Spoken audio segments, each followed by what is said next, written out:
Hello boxing fans, Anthony with Glory Days Games, and going to do a really quick tutorial on the optional strategy cards. And these are cards, and again optional, but they can be used in several different ways. If you're playing solitaire and basically letting the game, in other words, not controlling either fighter, I guess, just letting them fight. You can take these, and there's two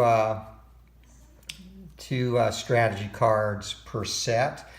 You can take these and basically just shuffle them for each fighter and select two at random. If you are controlling one of the fighters, i.e. being their corner man, you could pick two that you want to employ for that fight and give the computer either no strategy cards, the fighter you're not controlling, give them two strategy cards or none at all, and the two strategy cards would be random. Or if you're playing a face-to-face game, which is really what these were implemented for, if anybody does that, you could basically each pick two strategy cards for your fighter before the fight and run with that. Now, I mentioned two in each example. Obviously, you can pick as many or as few as you want. You want to roll a 1d6 to see how many strategies you can use. That's fine too. I would, however, strongly recommend using no more than two per fight, only based on the fact that some of the strategy cards can greatly skew results. So if you use 7 or 8 strategies a fight, or use the same strategy more than once, and that's the other thing. Recommended 2 strategy cards per fight and no more than 1 card for each strategy type. So, but again, it's totally optional, and with any optional rule, you are free to do what you want. That is just my recommendation from a play balance standpoint. So these will be available as a free PDF, and they should be up on the Sideline Strategy site. I'm going to send them over to Joe later this evening. So they should be up on the site tomorrow under the Glory Days Boxing Resources page. And again, all the downloads on that resources page are free, and that includes facts, additional boxer cards, Sonny Liston and Larry Holmes, who are not initially included in the set, score sheets, etc., etc.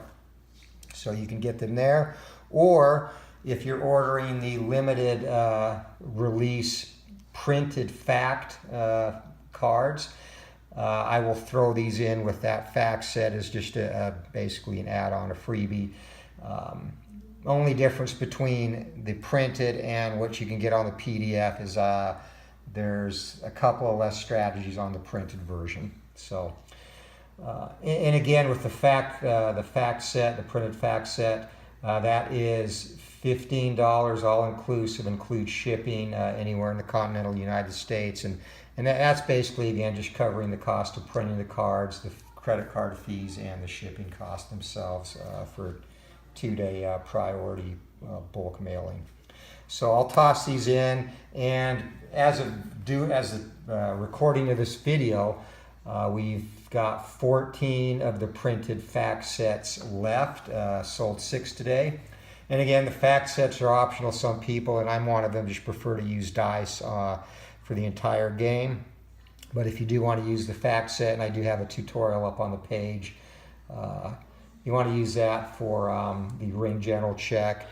It flows about the same as dice, doesn't slow the game down, and just give you less dice rolls. So first of all, before we do a demo of these strategies, I'll go through the different types. So there are 2 different types of strategies, a flash strategy and a round strategy. Flash strategy can be played at any time, but must be played at the condition here in parentheses, and in this case, seize a day. This must be played before the segment starts. A round strategy is played at the beginning of the round and remains in effect for the entire round. Flash strategies are pretty much only for the next segment or the current segment, and we'll go through all of these and give a brief description of each one. And the cards themselves have the strategy spelled out on them. So easy to follow there, but again, just a quick overview. So round strategies. First one, keep your distance. And this would be used late in a fight if a fighter is winning, doesn't want to get careless, possibly run into a lucky shot, get knocked out in the final round of the fight. So with this strategy, keep your distance. The result, your opponent's power is reduced to 1, and that's not by 1, that is to 1. So if you're fighting Ernie Shavers, who's normally a 7, if he happens to still have stamina left in the 10th round, his power would go from a 7 to a 1. And that is for the entire round the card is used. So you could use that again. The most common use would be late in a fight. You could also use it maybe early in a fight. Say you want to come out and not get caught early against maybe Rocky Marciano. That's up to you. But with each effect comes with each result here, there comes an effect. So for every action, basically, there's a counter action. So the effect on the keep your distance is you reduce your fighter's power to 1 as well, and because you've been extra defensive, would deduct 1 from all punches landed results for the entire round. So basically, in effect there, you're almost giving the round away, or potentially giving the round away at the risk of not getting stopped. So that's keep your distance. Out with a bang, and kind of the anti-card to the keep your distance. Out with a bang is when you need that knockout, losing in the 10th round, and you need to add a little power boost. So the result of out with a bang is you add 2 to the fighter's power rating for the entire round. The effect, of course, is makes you more susceptible to a knockdown as well, because you're out there winging shots. So you would add 3 to that fighter's chin KD rating for the entire round. And again, this could be used late in a fight when you need a knockout to win. Could also be used in the first round if you want to try and come out and get someone out of there quick. And these first 2 cards were not pulled by coincidence, because I want to show too how the cards can interact with each other. So in this case, say we have Floyd Patterson and he's fighting Sonny Liston. So Sonny Liston demolished him when they met. So in this scenario, Floyd has a slight lead and he doesn't want to get caught late in the fight. So he plays the keep your distance strategy card, reducing his power to 1, Sonny Liston's power to 1, and also affecting his punches landed by a -1, meaning Floyd's. Sonny Liston knows he's trailing and pulls out the out with a bang, where he's going to add 2 to his power. So here's how they would interact. His power would now become 3 instead of 1, so it would add 2 to the adjusted power of the keep your distance strategy. No change here for Floyd. He would still -1 for all punches landed and have a power of 1. And then, of course, Sonny would have a chin knockdown rating of 3 for the entire round. So that's kind of how the strategies interact when played together. The next round strategy, let him go. And this is when you just want to come out and, as it says, let the hands go, trying to pile up points, maybe get out to a quick start right out of the gate, finish strong later in the fight. And this is add 1 to all punches landed for the entire round. Now, the negative result of this, because you're so focused on offense, you cannot counter your opponent's misses, and at the end of the round, however many points your stamina is reduced, you will add an additional 6 to that to account for the extra energy that was exerted. So this would be a card maybe you'd use with a high endurance fighter. You want to get them off to a good start, use this in the first or second round, or in a close fight heading into the later rounds, and maybe it's your last round with stamina. Whip it out then. You know you're going to run out of stamina anyway, so go out in a blaze of glory, landing as many punches as possible. Next round strategy, counter offer. And the result here is you would double your counter range after an opponent misses for the entire round. So just using, we'll just say bring out Taffalo Stevenson card. So there, he normally has a counter range of 1 to 5. So you're going to double that range and round up. So it would be 1 to 10 for the entire round. So basically he's got a 50% chance to counter any miss. And it would just be 2 punches landed, and you could choose either a hook or a cross for a roll of 6 through 10. So that's how that works. The adverse effect for this strategy card is you would deduct 1 from all punches landed on regular offensive actions for the entire round. And reasoning behind that, again, you're focused on a more defensive counter-punching tactic, so you're not looking to initiate as much offense, which would affect your punch output. Let's wrestle. This is a round strategy. The result here, all toe-to-toe exchanges on the ring general check result in an automatic clinch. This would be another card that you might want to use late in a fight that you're winning, or in a fight maybe you were hurt the previous round, out of stamina, looking to hang on. So you would play this card in that scenario where you lessen the chance of getting caught in a toe-to-toe exchange and hurt or knocked out. The effect of this, of course, is you're going to do some excessive holding, especially if there's several toe-to-toe rolls during the round. So on the 3rd straight clinch in the round, the fighter playing the strategy would be warned for holding. 4th straight would be -1. And if you have a 5th straight clinch, you would be disqualified. So that does come with a risk of an immediate loss. So those are the round strategy cards, at least in the printed set. And again, on the PDF, there'll be a couple of more.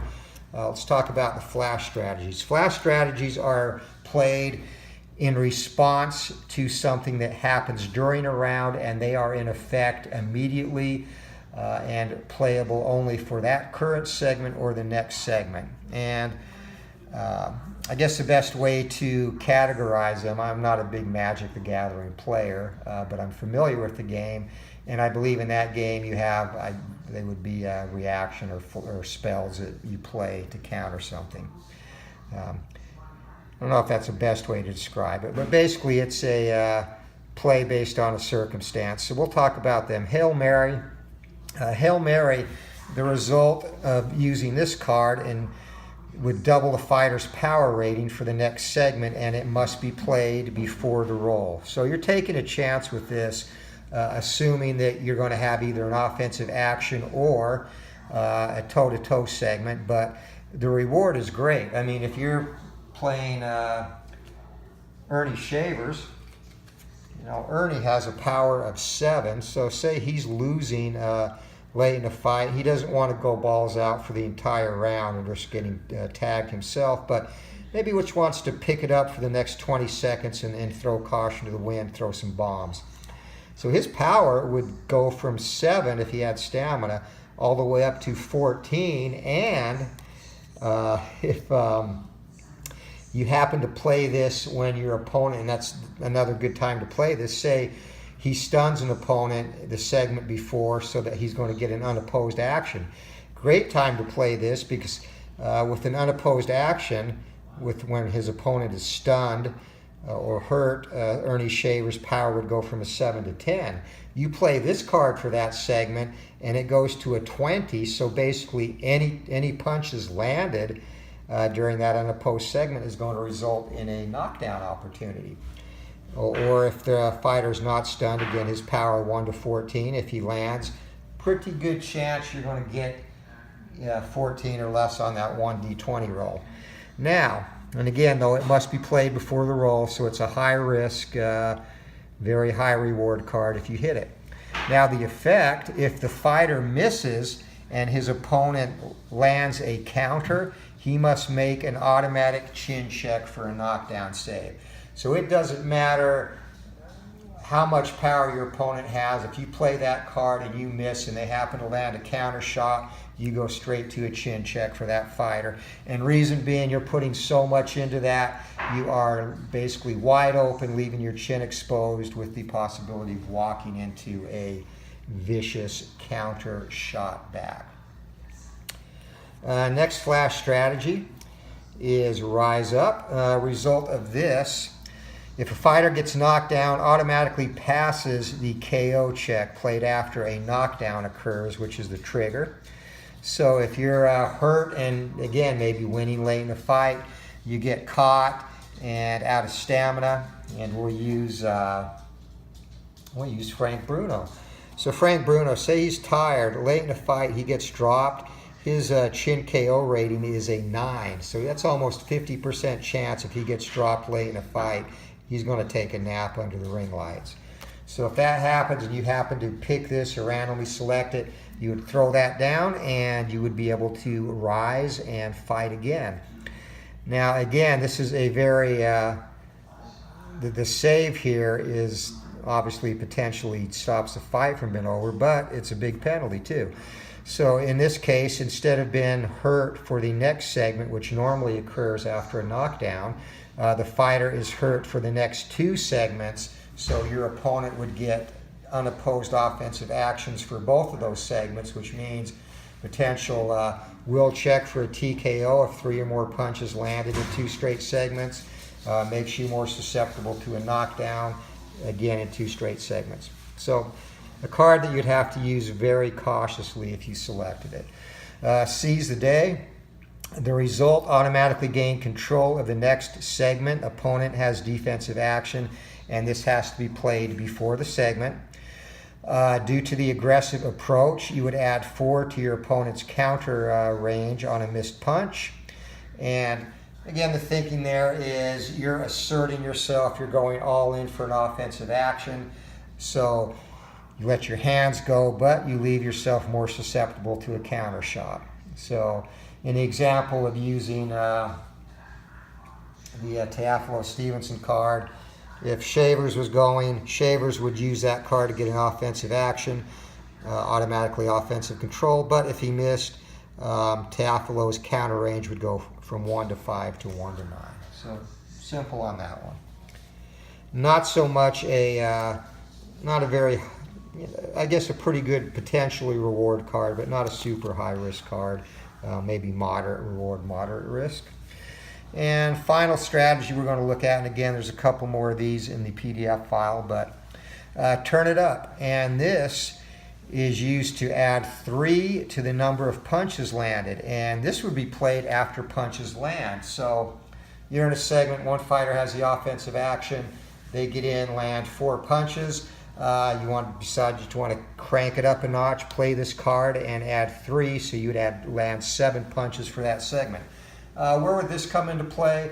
Late in the round, you're trying to steal a round, it's fairly close, you land punches toward the end, bang, throw this down and add 3 to them to potentially take the round late. Another great time to play this is, say you have 22 punches landed and you're on the verge of getting a TKO just due to cumulative damage. You happen to have this in your pocket. You roll, you land 3 punches to take you up to 25. Now you have to exceed 25 for the automatic TKO. Play this card, add 3 to that, bang, fight is over. Now outside of that scenario, this again exerts excessive energy, so you would reduce stamina by an additional 5 points at the end of the round. So if your opponent landed 10 blows on you in that round and you use this card, your reduction instead of 10 would be 15. So that's a quick overview of the different strategies, and we'll just do a real quick demo here. Harry Coetzee against Frank Bruno, 2 very reputable heavyweights from the 80s and early 90s. So we'll just do the random shuffle thing. So I'll shuffle this and we'll pick 2 strategies for both. First, Coetzee. Coetzee is going to get flash strategy Hail Mary, which could come in handy late in the fight. And Let's Wrestle, which could come in handy if he is trying to conserve some energy or winning and needs to hang on. So we'll take the other stack. Excuse me. And for Bruno, we'll go 1 there and 2. So Bruno, he draws flash strategy Hail Mary, so he gets the same strategy as Katsuya. And then keep your distance, so this would be used if Bruno is winning. So you'd put the strategies in the respective corners. And let's just play a scenario here. So it's a 6th round, and Katsuya has 4, let's just say 6 fatigue points left, 6 stamina points left. So he's going to use the Let's Wrestle card for the 6th round, meaning all toe-to-toe results on the ring general check result in an automatic clinch. So we'll just go ahead and play that round. So round begins, and Katsuya has this card in play. We'll just put it right there. So here they go. Katsuya in the red corner, and he's going to roll 2 stars on the inside. Bruno's got 1. Katsuya in control, so the card will not come into play there. Regular offensive action for Katsuya. And 80, he is going to miss, and Bruno does not counter. On to segment 2. Now, these guys are evenly matched, so I sure hope I get some toe-to-toe results here. Outside 1 star to 0, not going to happen here. Katsuya is still in control. Of course, that's how it happens. And 39, he's going to land a wild hook, follows an uppercut. Bruno's going to block 1, so only the wild hook gets home. We are a minute into the round. So far, things working out for Katsuya. 1 star inside and 2 from the outside. Bruno now has offensive control. These guys are really evenly matched. No toe-to-toe exchanges, though. So 42, and Bruno's going to get through with a short jab followed by a cross, and Katsuya is going to block 1 of those. So 1 punch lands. 1 punch each so far. 4th segment of the round. 2 stars to 1, Bruno on the inside, and this might be a wasted strategy. 0-4 on the inside, bangs away with both hands. 5 punches land, they all get in, so that does not help Katsuya, as he was hoping to be able to clinch here. And inside Bruno again. I promise if I fought these guys, that's going to be a miss. Katsuya looking to counter, does not. If I fought these guys normal, they would probably have 4 or 5 toe-to-toe exchanges. 4, that's 2 stars. There we go. We have a toe-to-toe exchange and 2 stars each from the outside. That results in a clinch. 1 minute left in the round. Now we're cooking. Outside 2 stars again. Outside 2 stars again. Our 2nd straight clinch. 40 seconds left in the round. The gaming gods have been kind. They're letting the strategy come into play. No stars from the inside for Katsuya. No stars from the outside for Bruno. Again, 3rd straight time, so remember the effect. 3rd straight clinch. Katsuya has been warned for holding. So final segment of the round, if it happens again, he's going to lose a point. No stars from the inside, no stars from the outside. It does happen again. So bang, referee steps in, and Katsuya is deducted a point. So it is a 6-1 round. You would then go through your normal scoring. I'm glad that really worked out at the end. So it's going to be Bruno, and this would be 10-9. Bruno even, and I'm sorry, it's going to be Bruno, Katsuya, and Bruno. So Bruno takes 2 of the 3. So Judge 1 would become a 10-8 round for Bruno. Judge 2, which went to Katsuya, would become a 9-9 round. And Judge 3 would be a 10-8 round for Bruno. So that's how that works. Now one more quick example, and we're going to use the flash strategy. So actually we'll use dueling strategies here. So we have a round strategy. Bruno, no, we're not going to do that. Let's make it interesting. So late in the fight, 10th round, Katsuya. Both fighters are gassed. Katsuya is winning the round, 8 punches to 4. It is a close fight. We have a minute left to go in the fight. So fatigued Katsuya is a power of 2. Bruno is still a power of 7. Actually, I like Bruno better. Let's use it for Bruno. So Bruno, fatigued, still has a power of 5. He is still dangerous, as 38 knockouts and 40 wins would show you.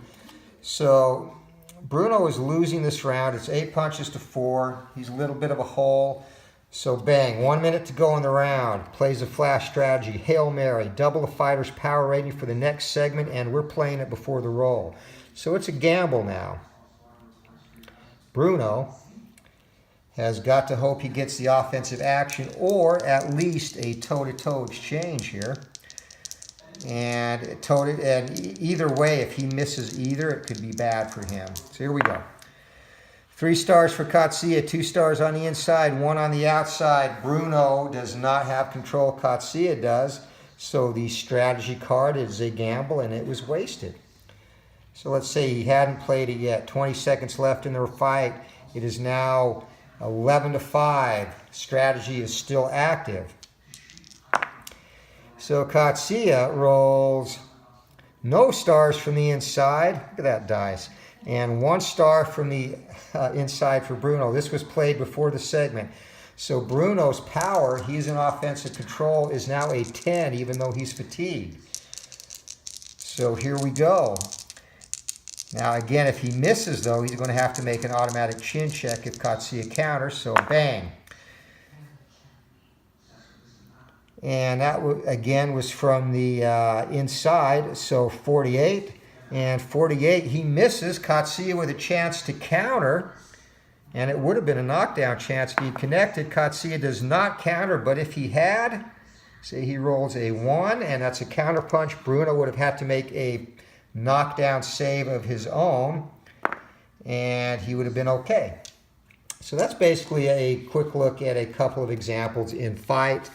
And again, any additional questions? These cards are really pretty much self-explanatory. But if any questions do come up, by all means, Delphi Forums, just leave a question on there, and I'd be happy to help. And again, the recommended usage for these is no more than 2 per fight, just so it doesn't skew the results too much. But your game, play it your way, play it the way you enjoy. That's what's fun about boxing, and that's what I've tried to incorporate in this game with some of the optional rules and the ability to incorporate house rules. Boxing really is a flexible sport, so it should be a flexible game. So however you want to play it, knock yourself out, no pun intended. Again, it is your game. Play it the way you have fun playing it. So that's a look at the strategy cards. And again, PDF should be up on the Sideline Strategy website tomorrow under Glory Days Boxing Resources page. And for those who order, again, the limited edition, only 20 sets made of the printed fact cards, $15 all-inclusive, shipping, handling, fees, all that good stuff. Anywhere in the continental U.S., I'll throw these printed strategy cards in there as well. So that'll do it. Thank you. Like every time I come on, just continue to be very humbled by the support of the game. I appreciate it, and I'm again committed to making this a game that will hopefully stay on your tabletops for a long time with new things added and new fighter releases.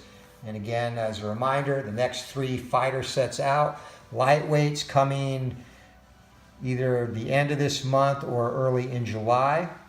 4 to 6 week window on those. After that, we'll do middleweights, and the 3rd set out will be welterweights. So until next time, keep rolling for the knockout, and thanks for watching. Hope everyone has a good night, and we will see you later.